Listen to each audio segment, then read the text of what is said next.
ছাত্রছাত্রীরা, আজকে আমি তোমাদের আমাদের পরিবেশ বইয়ের অষ্টম অধ্যায় অর্থাৎ মানুষের পরিবার ও সমাজ অধ্যায়টির 135 পৃষ্ঠা থেকে 139 পৃষ্ঠা পর্যন্ত যে সমস্ত প্রশ্ন উত্তর হবে সে সমস্ত প্রশ্ন উত্তর করিয়ে দেব। তোমরা 135 নম্বর পৃষ্ঠায় দেখো, খাবার জমিয়ে রাখা। এখানে গল্প আকারে দেওয়া রয়েছে, তোমরা ভালো করে কিন্তু গল্পটি পড়বে। এখান থেকে যে সমস্ত প্রশ্ন হবে আমি কিন্তু শেষে লিখিয়ে দেব। এরপর দেখো, এখানে একটি ছক দেওয়া রয়েছে, প্রাণীর নাম কিভাবে খাবার জমিয়ে রাখে। এখানে দেখো লেখাই রয়েছে, মুরগি কিভাবে খাবার জমিয়ে রাখে, গলার থলিতে খাবার জমিয়ে রাখে। আরশোলা গর্তের মধ্যে খাবার জমিয়ে রাখে। তোমরা এভাবে পূরণ করে নেবে ফাঁকা ঘরটি। দেখো, এরপরে আবার গল্প আকারে রয়েছে, তোমরা কিন্তু ভালো করে গল্প পড়ে নেবে। এখান থেকে যে সমস্ত প্রশ্ন হবে আমি কিন্তু শেষে লিখিয়ে দেব। এরপর 136 নম্বর পৃষ্ঠায় তোমরা দেখো, এখানেও গল্প আকারে দেওয়া রয়েছে, তোমরা ভালো করে গল্পটি কিন্তু পড়বে। তারপর দেখো, বাড়ির বড়দের কাছ থেকে জানার চেষ্টা করো তোমাদের বাড়িতে কোন কোন খাদ্য আগেও রাখা হতো, আর লক্ষ্য করো সেগুলো এখন কিভাবে রাখা হয়। এখানে ছক আকারে দেওয়া রয়েছে, কোন খাদ্য বা পানীয় জল এখন কিভাবে রাখা হয়, আগে কিভাবে রাখা হতো। তাহলে কোনো খাদ্য বা পানীয় জল আমি লিখে দিয়েছি আলু, এখন কিভাবে রাখা হয় হিমঘরে, আগে কিভাবে রাখা হতো গোলায় রাখা হতো। তারপর দেখো আমি লিখে দিয়েছি পানীয় জল এখন কিভাবে রাখা হয় বালতি বোতল, বালতিতে বা বোতলে রাখা হয়, আগে কিভাবে রাখা হতো মাটির কলসি বা কুজোয় রাখা হতো। তারপর লিখে দিয়েছি ধান গম ঝুড়িতে বা পোড়ামাটির পাত্রে কিন্তু এখন রাখা হয়, আগে কিভাবে রাখা হতো মাটিতে গর্ত করে পাথরের এবড়ো খেবড়ো পাত্রে। তোমরা এভাবে ছকটি পূরণ করে নেবে। এরপরে দেখো আবার গল্প আকারে রয়েছে, এই গল্পটা ভালো করে তোমরা কিন্তু পড়বে। এখান থেকে যে সমস্ত প্রশ্ন হবে আমি কিন্তু শেষে করিয়ে দেব। 137 নম্বর পৃষ্ঠায় তোমরা দেখো, তোমাদের বাড়িতে নিচের জিনিসগুলো কিভাবে রাখা হয় জানার চেষ্টা করো, লেখো অথবা টিক চিহ্ন দিয়ে বোঝাও। ছক আকারে দেওয়া রয়েছে, দেখো লেখা রয়েছে প্রথমে কি জিনিস কোনটা কয়েক ঘন্টা ভালো থাকে, কোনটা কয়েক দিন ভালো থাকে, কোনটা দীর্ঘদিন ভালো থাকে, বাড়িতে জিনিসগুলো কিভাবে রাখা হয়। তাহলে দেখো প্রথমে লেখা আছে চাল, তাহলে চাল কিন্তু দীর্ঘদিন ভালো থাকে, তাই দীর্ঘদিনের নিচে আমি টিকচিহ্ন দিয়ে দিয়েছি। কিভাবে ভালো রাখা যায়, নিম পাতা কারি পাতা শুকিয়ে মেশানো হয়। এরপর আছে চিনি, কয়েকদিন ভালো থাকে, তার জন্য আমি কয়েকদিন ভালো থাকে নিচে টিকচিহ্ন দিয়েছি। কিভাবে রাখতে হবে শুকনো কৌটায়। তারপর রয়েছে আলু, কয়েকদিন ভালো থাকে, তাই কয়েকদিন ভালো থাকে নিচে আমি টিকচিহ্ন দিয়েছি। আর কিভাবে বাড়িতে জিনিসগুলো রাখা হয় মুখ খোলা পাত্রে। তারপর আছে মাছ, কয়েক ঘন্টা ভালো থাকে, তাই আমি কয়েক ঘন্টা ভালো থাকে নিচে কিন্তু টিকচিহ্ন দিয়ে দিয়েছি। কিভাবে রাখা হয় বাড়িতে ফ্রিজে। তোমরা এভাবে ছকটি পূরণ করে নেবে।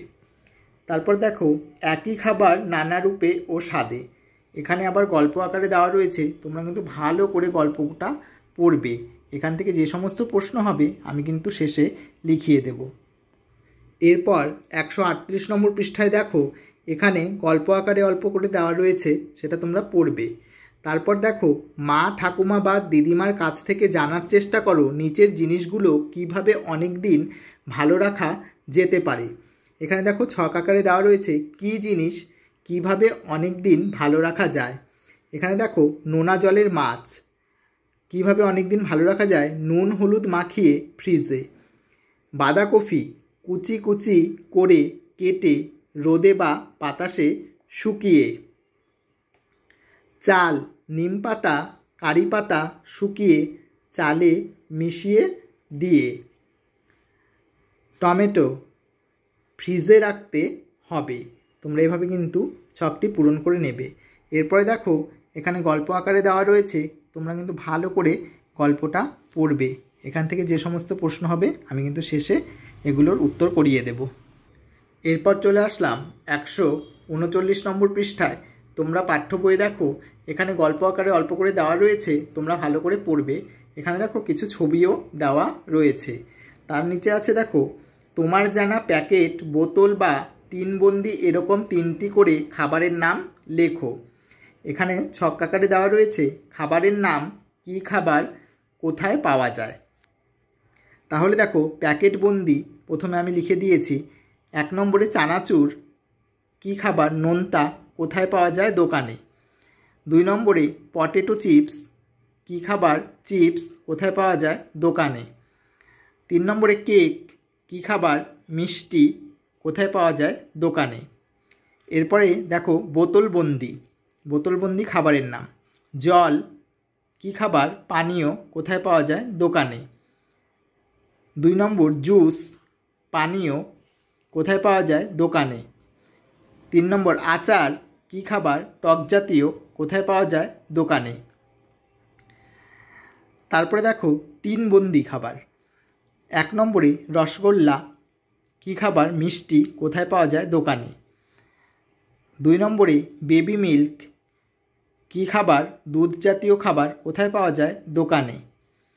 3 নম্বরে পনির, কি খাবার, দুধ জাতীয় খাবার, কোথায় পাওয়া যায়, দোকানে।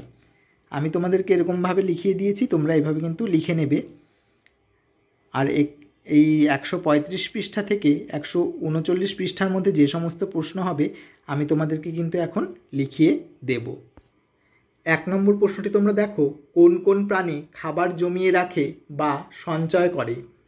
উত্তর হবে পিঁপড়ে, ইঁদুর, মৌমাছি, আরশোলা, মানুষ ইত্যাদি।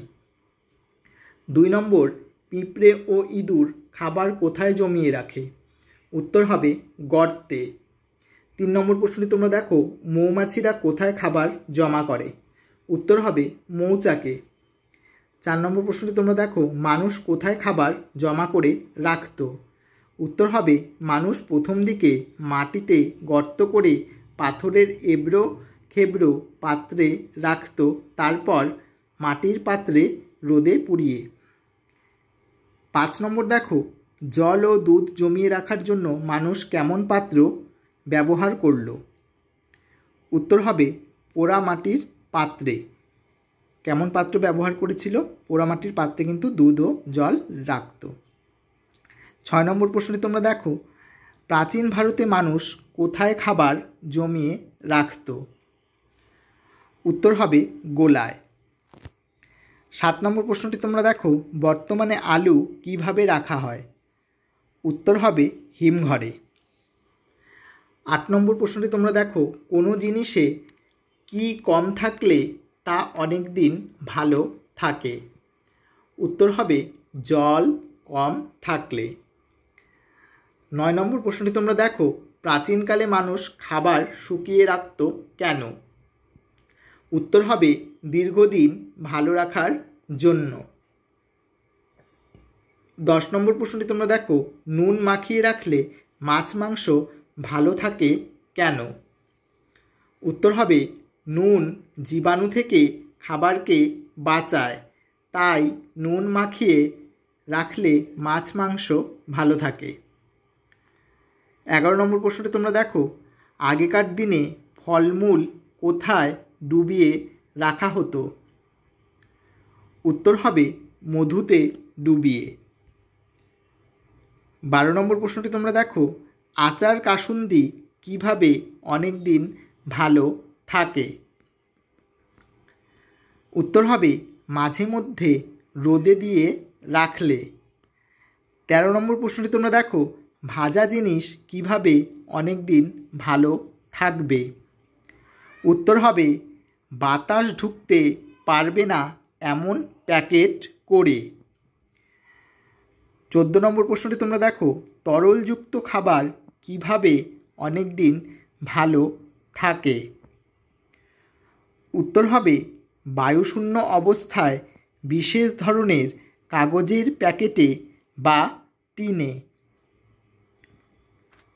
15 নম্বর প্রশ্নটি তোমরা দেখো, প্যাকেটে, বোতলে ও টিনবন্দি খাবার অনেক দিন কীভাবে ভালো থাকে? উত্তর হবে প্যাকেট, বোতল ও টিনবন্দি খাবারে অনেক পদার্থ মেশানো থাকে তাই। এই প্রশ্নগুলি তোমরা খুব ভালো করে পড়বে, এখান থেকে কিন্তু পরীক্ষায় প্রশ্ন আসবে। আর ভিডিওটি যদি তোমাদের ভালো লেগে থাকে, যারা আমার চ্যানেলে নতুন রয়েছো তারা অবশ্যই চ্যানেলটিকে সাবস্ক্রাইব করে দিও, আর যারা প্রথম থেকেই রয়েছো তারা কিন্তু লাইক, শেয়ার, কমেন্ট করতে ভুলো না। পরবর্তী অধ্যায়ের প্রশ্ন উত্তরগুলি নিয়ে তোমাদের সামনে আমি আবার হাজির হব।